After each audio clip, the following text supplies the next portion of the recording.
Your voice, 102.9. You are Frontier FM, Ilaro, your voice. No matter how small radio is, it's always big in info. There's this idea that justice is self-defense. You have on your number one radio station, 102.9 FM, your voice.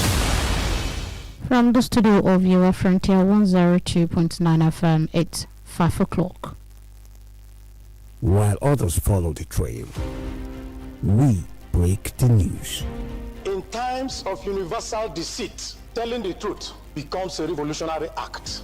The president has rolled out a clear plan, but our problem is executing them.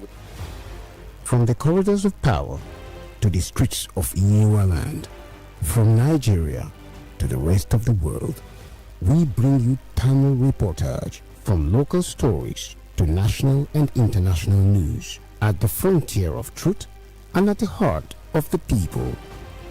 This is Your Frontier, 102.9 FM News.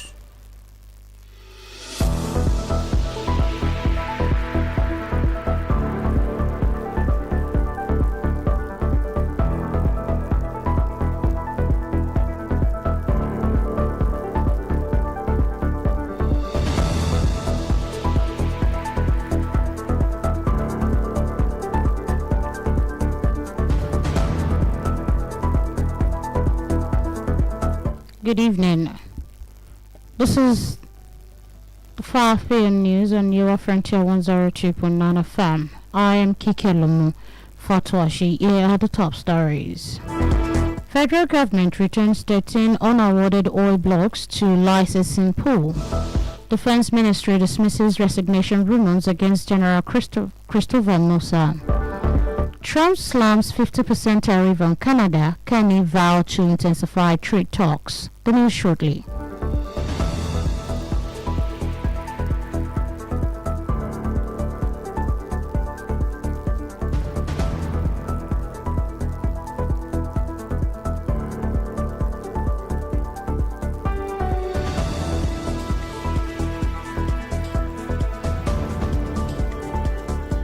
And now the news in full.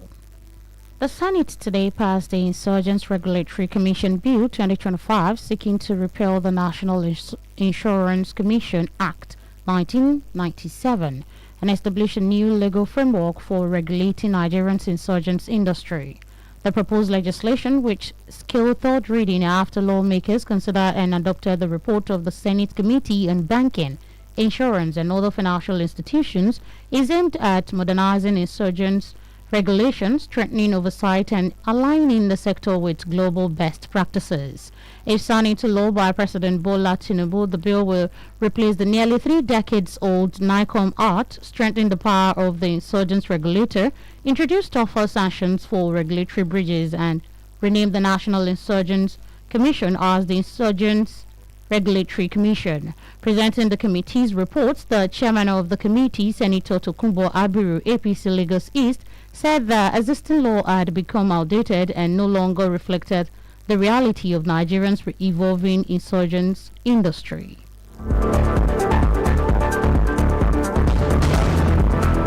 The federal government has announced that 13 of the 50 oil and gas blocks offered during the 2025 licensing round will be returned to the licensing pool after failing to attract investors' bid.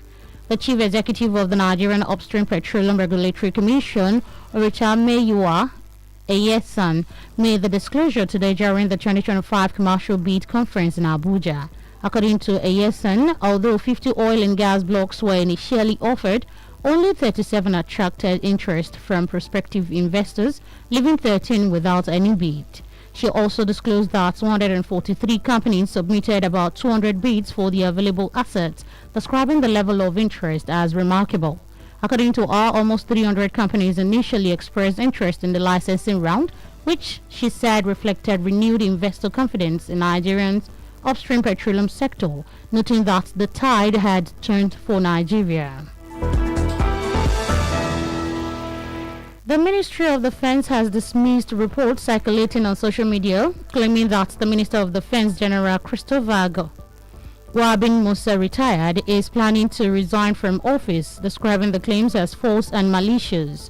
In a statement issued yesterday, the Minister's Special Assistant on Media, Lake Katun Babatunde, said the ministry's attention had been drawn to fabricated reports alleging that General Musa intended to step down from his position. The statement described the rumors as malicious and entirely fabricated claims circulating across online and social media platforms and urged Nigerians to disregard it. The ministry stressed that the rumors was born out of complete mischief, insisting that the minister remained fully committed to his responsibilities and focus on advancing Nigerians' defense strategy and national security objectives.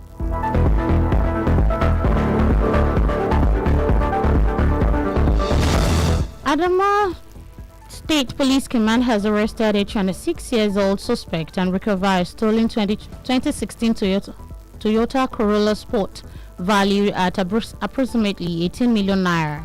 In a statement issued today, the commander's spokesperson SP Suleiman Onguroje said the suspect Mohammed Dan Azumi was arrested in Kano State. According to the statement, the breakthrough followed a report by the owner of the vehicle who said he had entrusted it to the suspect for washing before the suspect allegedly absconded with it to an unknown destination. Acting strictly on the report, operatives of the State Intelligence Department, YOLA, launched a coordinated intelligence-led operation that led to the tracking and arrest of the suspect in Kano State, with the stolen vehicle successfully recovered. The Commissioner of Police, Adamawa State Command, CP Kabiru Hassan, commended the professionalism and dedication of the investigating team and reaffirmed the command's commitment to combating all forms of crime and criminality, urging members of the public to continue supporting the police and timely and credible information. You're still listening to the news at 5 on Your Frontier 102.9 FM. Still to come. Trump slams 50% tariff on Canada. Kenny vows to intensify trade talks. Please join us again.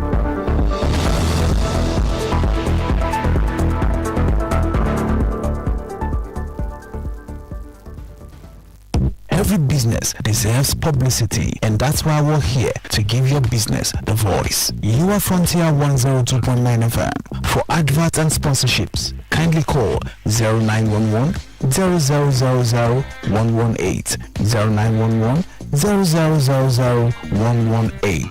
You are Frontier 102.9 FM, the voice of you are.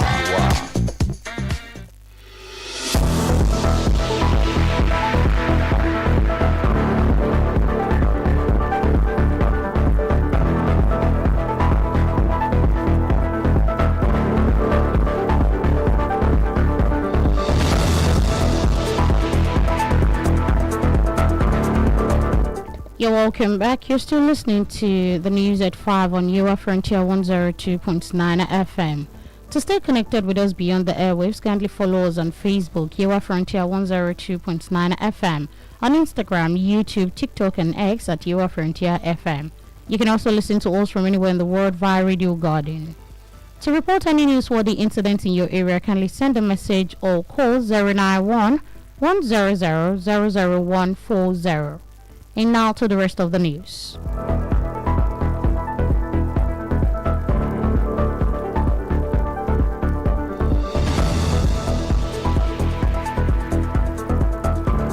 Human rights lawyer Dr. Maxwell Okpara has called on the Independent Corrupt Practices and Other Related Offences Commission (ICPC) to arrest all the suspects linked to the alleged Presidential Foreign Invention Promotion Council case. Speaking during an interview on national television, Okpara said the investigation should not be limited to Prince Adeyemi Matthew Adeniyi, insisting that every other suspect connected to the matter should also be brought in for questioning. She urged that it should not end at inviting the Chief of Staff, Femi Gbajabiamila, but to make sure they all go through normal legal process, as none of the other suspect is enjoying constitutional immunity and should not be treated as being above the law. Telling us that you have invited Chief of Staff to come and make statement. Please, nobody is above the law. None of all these persons is above the law. None of them is enjoying immunity. Yes, of course, everybody is presumed innocent under the law, under the Constitution. He also urged public office holders implicated in the alleged case to resign as next step aside for their position until investigations are concluded. So one expected all of them that are suspect in this matter to step down. If you cannot resign, step aside. Yes, you are still presumed innocent under the law. Nobody have convicted you. But morally, you are expected to step aside. We are talking about a crime that has brought international embarrassment to Nigeria. You can't be treating it as if we are talking about where somebody issued a dog check of 20,000 naira.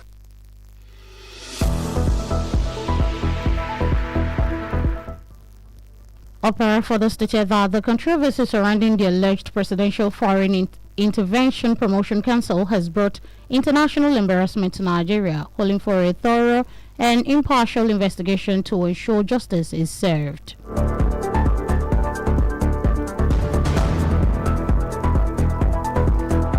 The 2027 presidential candidate of the African Action Congress, Omoyele Sowore, has criticized the 7-year prison sentence handed to a Kano man for advertising cannabis for sale on social media, describing it as jungle justice.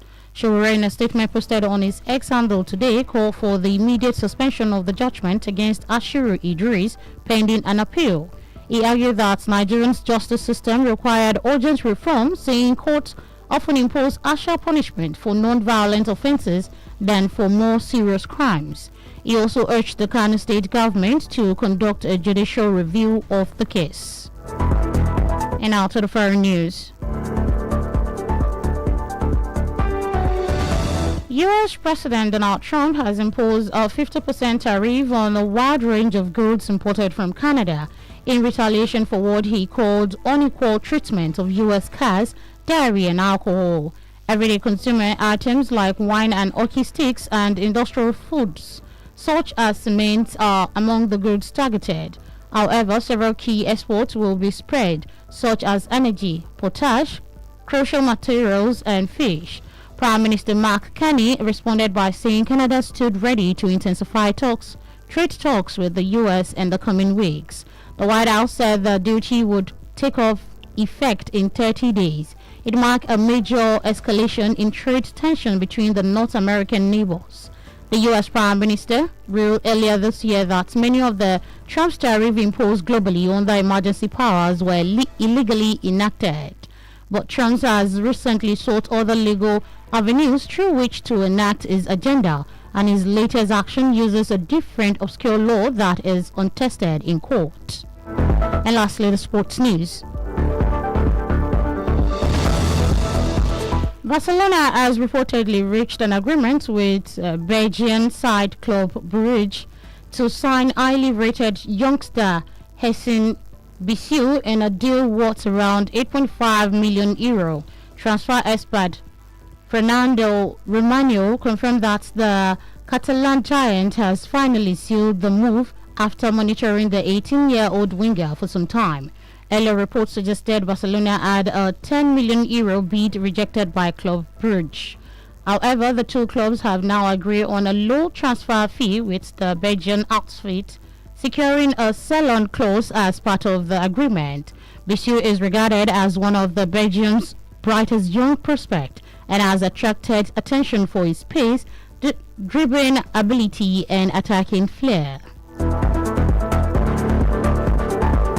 And with our sports news, we end this edition of News at 5 on your Frontier 102.9 FM. But before we go, a quick reminder of our top stories.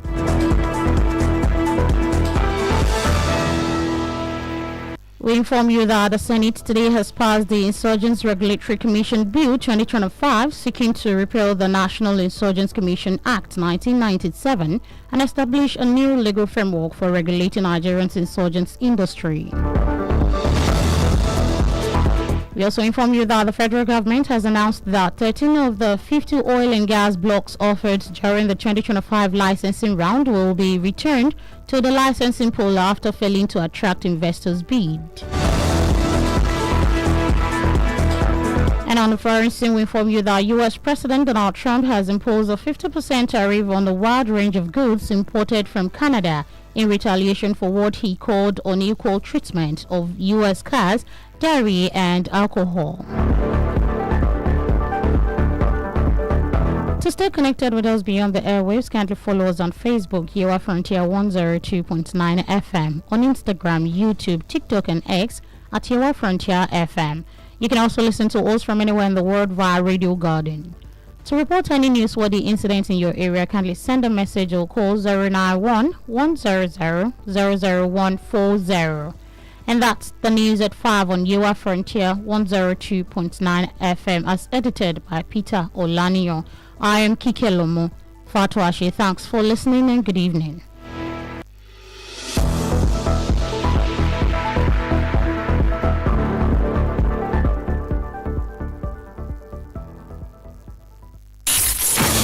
Culture, heritage, pride. A kì í wí fún onígẹ̀gẹ̀ kó gbẹ́tọ̀ fún ẹni. Bó bá jẹ́ torin, bó jẹ́ tìlù, àṣà, ọ̀rọ̀ òṣèlú láì fi gbákanbọ̀ kan nú. Àwa la ní Yewa Frontier FM 102.9 ó ti gbéra tán. Ẹ̀sìn funfun ti gbapò kínní ná. Ìlarò nípínlẹ̀ Ògùn la fi kalẹ̀ sí. Ẹ máa gbọ́ lọ.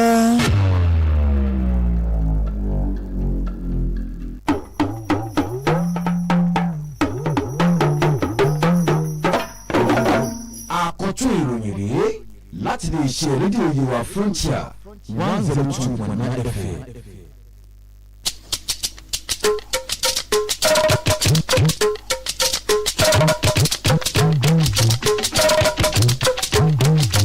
Mo kí yín ẹ kú dédé àsìkò yìí ẹ sì kú ọjọ́rọ̀. Àkójọpọ̀ ìròyìn rèé láti lè ṣe rédíò Yewa Frontier 102.9 FM. Olúwaṣeun Ọlájọ́rin ló kọ mi. Ṣáájú ẹgbọ́n gbòógì tí ń bẹ nínú ìròyìn náà. Ìjọba àpapọ̀ ṣe ìdápadà àwọn ibùdó orísun epo rọ̀bì 13 tí ò máa jẹ́ wá fáwọn ìgbìmọ̀ àjọ tí mójútó ọ̀rọ̀ ìwé àṣẹ. Iléeṣẹ́ ìjọba tí mójútó ọ̀rọ̀ ètò ààbò bẹnu àtẹ́lu awuyewuye ìkọ̀wéfipò lẹ́ẹ̀tako ọ̀gágun Christopher Musa.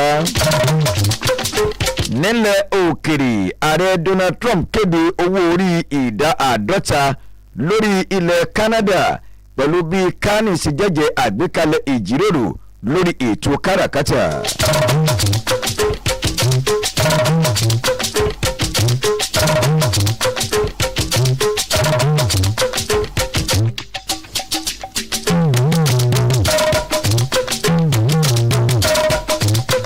Ìròyìn náà rèé lọ́rìn kẹ́nẹ̀wẹ́.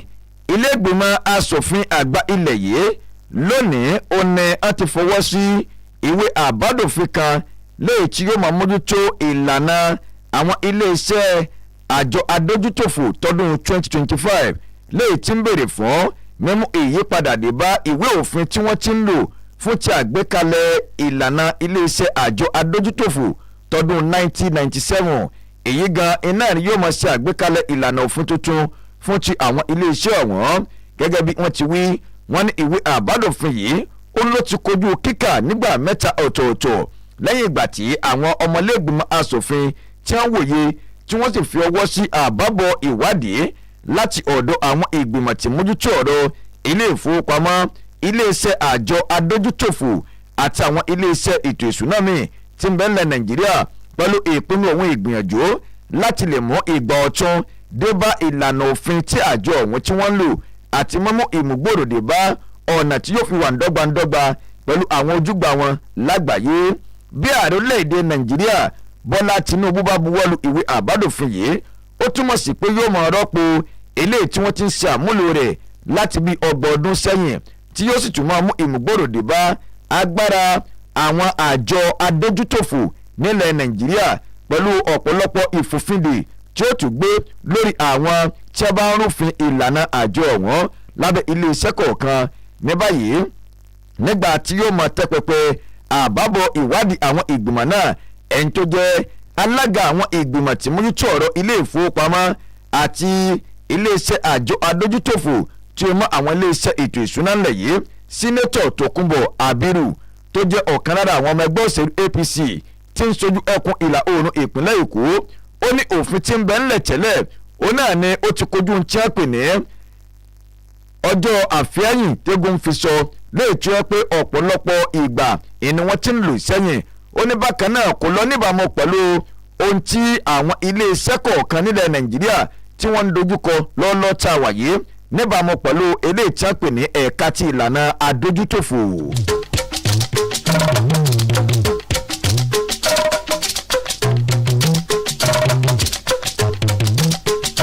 ọgbà bẹ́ẹ̀ ìjọba àpapọ̀ orílẹ̀-èdè Nàìjíríà ni wọ́n ti kéde rẹ̀ pé 13 nínú àwọn ilé-iṣẹ́ léyìí tó ní ṣe pẹ̀lú ti àwọn ilé-iṣẹ́ eléyìí tí ó ní ṣe pẹ̀lú orísun ìfọpo nílẹ̀ Nàìjíríà tó jẹ́ wípé ọ̀pọ̀lọpọ̀ wọn nínú 50 rẹ̀ òun náà ni wọn ò tí ì rí tí wọ́n pè ní alájẹ tó yẹ kí wọ́n tà fún ní ilẹ̀ Nàìjíríà gẹ́gẹ́ bí ọ̀rọ̀ tí wọ́n kéde láìpẹ́ yìí wọ́n ti wá sọ síwájú wípé ọ̀pọ̀lọpọ̀ àwọn iléeṣẹ́ ọ̀wọ́n ó náà ni wọ́n ti kéde rẹ̀ tẹ́lẹ̀ láti di ohun títà fún àwọn tí wọ́n bá nífẹ̀ẹ́ sí àmọ́ lẹ́yìn ọ̀rẹ́yìn wọ́n ní 13 nínú rẹ̀ náà ni ò tí ì mú alájẹ wá ẹni tó jẹ́ olùṣàkóso àgbà fún àjọ tí mójútó ìkówọlé àti ìkójáde epo bẹntiró ńlẹ̀ Nàìjíríà Òrìṣẹ́mẹ́yìwá Ẹ̀yẹsàn ó náà ló kéde ọ̀rọ̀ yìí lónìí níbi ìpàdé ètò ìdókòwò tí ń gbé kalẹ̀ nílùú Àbújá tó jẹ́ ti ọdún 2025 ní báyìí ó ní Ẹ̀yẹsàn ó ní bó tiẹ̀ jẹ́ pé iléeṣẹ́ epo rọ̀bì ọ̀wọ́n èèyàn náà tá a mọ̀ sí orísun ẹbu ìfọpo lè tó 50 níye ó náà ni wọ́n kéde títà rẹ̀ fún àwọn tí wọ́n bá ní ìfẹ́ ó ní 37 nínú wọn náà ló mú alájẹ wá tó túmọ̀ sí pé 13 tó kù náà ni kò tí ì mú alájẹ wá arábìnrin ọ̀hún náà ló sọ̀rọ̀ pé àpapọ̀ àwọn iléeṣẹ́ tó nǹkan wọn jẹ́ 43 níye náà ni wọ́n ń ro kàn tí wọ́n sì ní pé àwọn yóò máa gba àkóso ìwé àṣẹ àwọn iléeṣẹ́ orísun epo rọ̀bì náà ó ní àmọ́ pẹ̀lú ìdúnàdúrà tó wáyé ó túmọ̀ sí wípé lọ́wọ́lọ́wọ́ báyìí àwọn iléeṣẹ́ tí wọ́n ti kéde rẹ̀ wọ́n ní ọ̀pọ̀lọpọ̀ wọn náà ni wọn ò tẹ̀lé ìlànà tí ó tọ́ láti lè rà á gẹ́gẹ́ bí ó ti wí ó ní àwọn iléeṣẹ́ kan tó nǹkan wọn tó 300 níye ni wọ́n ti kọ́kọ́ fi èròǹgbà wọn léde pé àwọn máa gba ìwé àṣẹ náà láti rí wípé èyí gangan iná ni yóò jẹ́ kí wọ́n máa jẹ́ alákòóso orísun epo rọ̀bì yìí ó ní ó túmọ̀ sí pé ìgboyà ń bẹ fún àwọn olùdásílẹ̀ lórí ọ̀rọ̀ àgbékalẹ̀ iléeṣẹ́ epo rọ̀bì nílẹ̀ Nàìjíríà.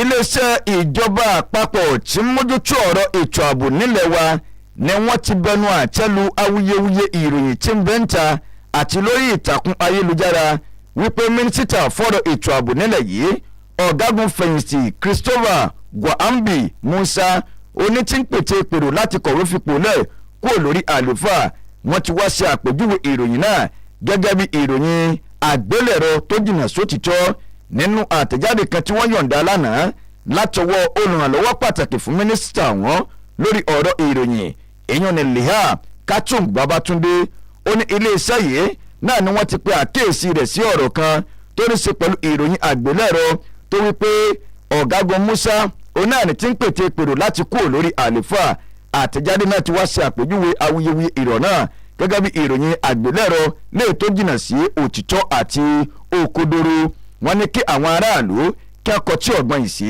eléyìí.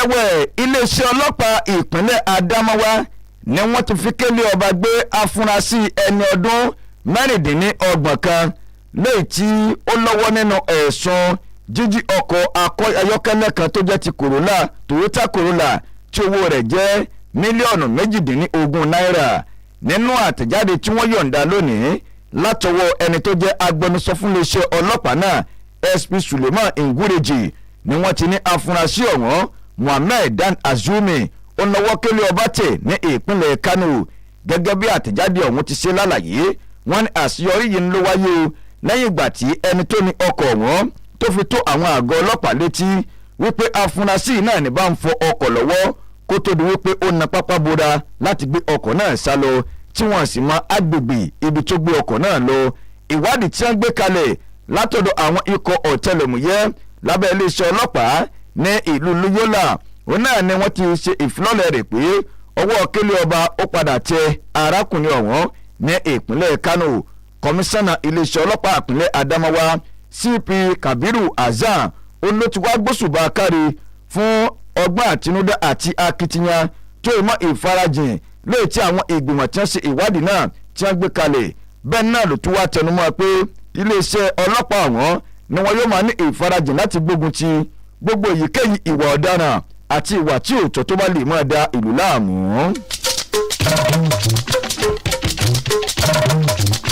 Àkójọpọ̀ ìròyìn onítẹ́tí sí láti iléeṣẹ́ rédíò yìí wá Frontier 102.9 FM.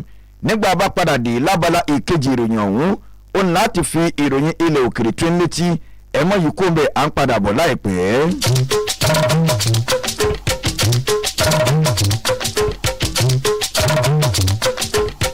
Ẹ káàbọ̀ padà ìyókù ìròyìn náà rèé.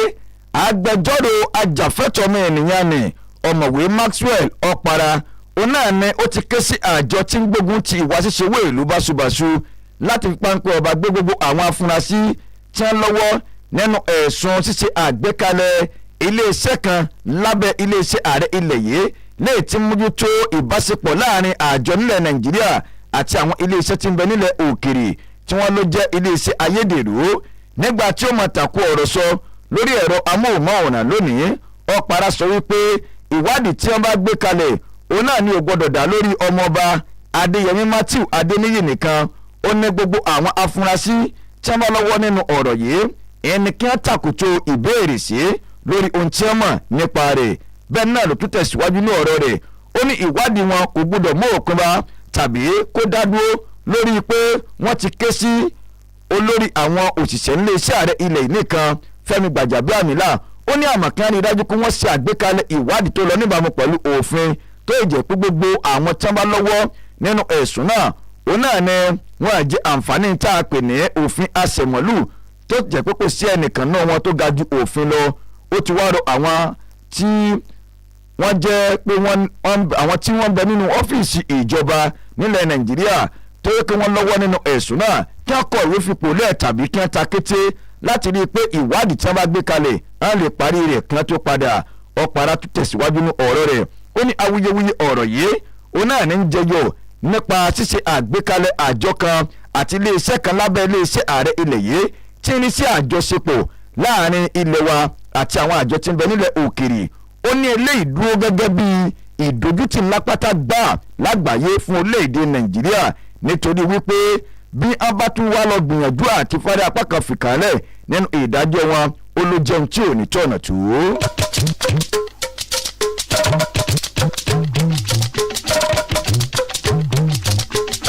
Ìròyìn ilẹ̀ òkèrè. Ààrẹ orílẹ̀-èdè Amẹ́ríkà Donald Trump ló ti kéde ìdá 50% lórí àwọn ọjà tí wọ́n bá kó wọlé láti orílẹ̀-èdè Canada.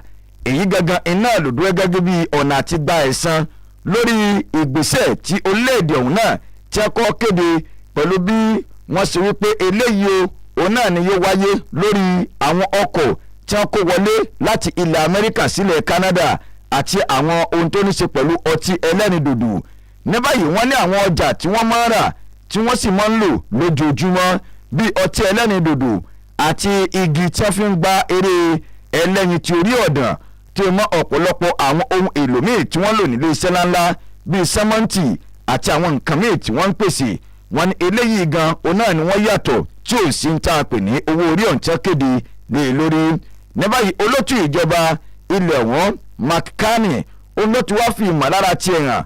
Ó ní orílẹ̀-èdè Canada òun ni wọ́n ti ṣe tán báyìí o láti ní ìjíròrò àti ìfikùnlukù ọ̀rọ̀ káràkátà pẹ̀lú ilẹ̀ Amẹ́ríkà láìpẹ́ ọjọ́.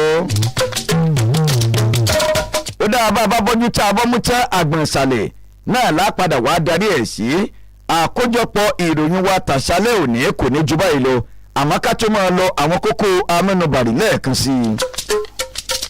Nínú ìròyìn ọ̀hún ó ní ẹ ti gbọ́ wípé ìjọba àpapọ̀ ilẹ̀ yìí ni wọ́n ti ṣe ìdápadà àwọn ibùdó orísun epo rọ̀bì 13 tí ò màlájé wá fáwọn ìgbìmọ̀ àjọ tí mú tó ọ̀rọ̀ ìwé àṣẹ nílẹ̀ yìí.